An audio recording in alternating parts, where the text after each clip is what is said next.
Hi, this is Imi with the blue light blocker glasses. This is to protect my eyes, and I hope you enjoy this article. So, why have I made this article? The reason is a lot of people have a very huge misunderstanding about how to vet an agency and if they're truly credible. And the reason is this.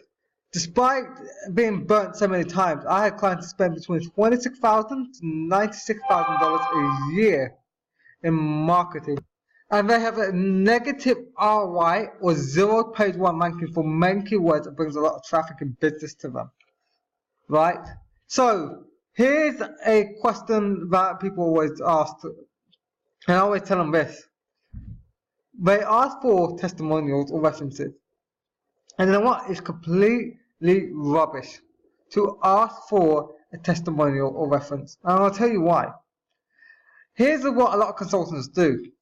Even in their results, what they like to do is this.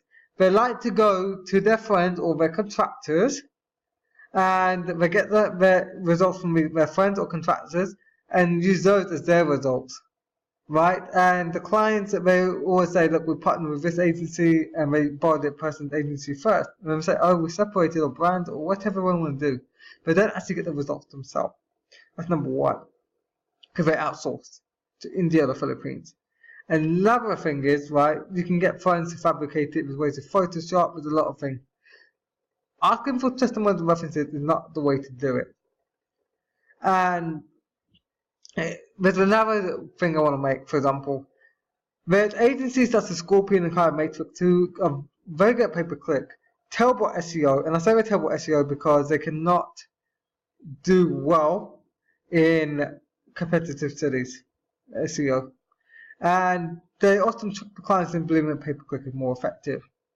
But the truth is, they can't rank where the traffic is in the big cities. As you can check it out in my first article or video of this series. So, now you know this. How do you know if an agency is worth hiring? And you can do it by asking certain questions.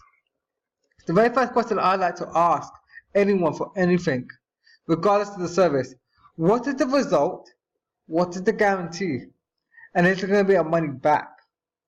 By doing this, I can vet how certain they are and confident they are in the delivery of their service. Now, I don't always care about the money back. I do care about the certainty, and I pay attention to their tonality and their expression and what they say. Then I always ask them this, and this is something you will ask, what's the agreement we need to sign? I want everything in writing clear. So if I need to dispute, or you guys say, look, this is what we agreed upon, this is going to be extra, it's there written in writing, so there's no misunderstandings. No misunderstandings, expectations are set clearly, and everything is formally in writing. It's also signed as protection for both the agency or business owner, plus the client. What is the agreement? Right, if they're locking you into a long-term contract, it's something you want to avoid immediately.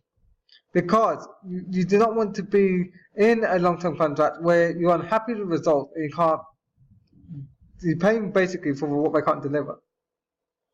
I believe an agency needs to earn the business every single month. Now, what's the notice period to quit if you do want to quit? You want maximum 14 days, 7 days is ideal, right, before the next month starts. I hate, and I absolutely bloody hate, excuse my language, people who say we need 30 days notice. I know more than anyone else it's a complete scam that you're not going to do the proper job for the last 30 days. It doesn't take that long to cancel an automatic payment. It's just a simple phone call. You can hire somebody to do it for $5 if you don't want to do it yourself. Let's not kid ourselves, really. So, another thing is it. What is the reporting like? If they say it's monthly, it's a red flag. Forget it. You want maximum, right, you'll allow is bi-weekly. Ideally, you want weekly reports. In my actual case, I actually do daily reports and they're all weekly, depending on the client. And it really depends what the client wants. I always give you the option. Do you want a daily report or do you want a weekly report? It's completely up to the client. I don't really care. Not much work extra for me. It's not that much work. Extra, let's say an hour a week is fine. Now, and this is probably the most important question to ask. Are you working on the campaign in-house only? There's so many campaign people in Ty Lopez groups, there's Sam Ovens group, there's someone called Josh L. Harris, there's a bunch of internet gurus. They all promote using agencies or consultants that outsource for about $750 to $1,000 a month to the campaign to companies in India or the Philippines, or even outside these places, and even inside the United States. And we're going to mark it up to about $2,000, $3,000, or we might even charge $1,500. And they call themselves business partners often, but you can't speak to these business partners. And a great way to vet this is this: are the business partners displayed on their website? Are they get the name of the business partner? So if they have their own website selling a service at a lower price and the LinkedIn profile, it's a great way to find out the truth. For example, my business partner, in one of my partners that we had, because both of them if you wanted to, it's very easy to get hold of him. I'll give you an email, I'll give you everything, you can see what he does. It's extremely clear. Another one is, like, when they do, this is for Google pay-per-click or AdWords and Facebook ads, are they using call tracking? If not, you cannot trust it, and you want to see the call tracking results by CallRail. It's a great one. But there's other good ones as well, but CallRail dynamic call tracking is what I like, and I want this in pay-per-click and Facebook ads. Now for SEO, there's two things. Do they use PBNs? If they refuse to disclose, or they say yes, then you want to avoid them, because they're using black hat techniques, and they're basically going for cheap, instead of using white hat quality links. It costs a bit more money, but it's a permanent and stick, and it wouldn't cause a red flag with Google. Not only that, you can actually get more traffic.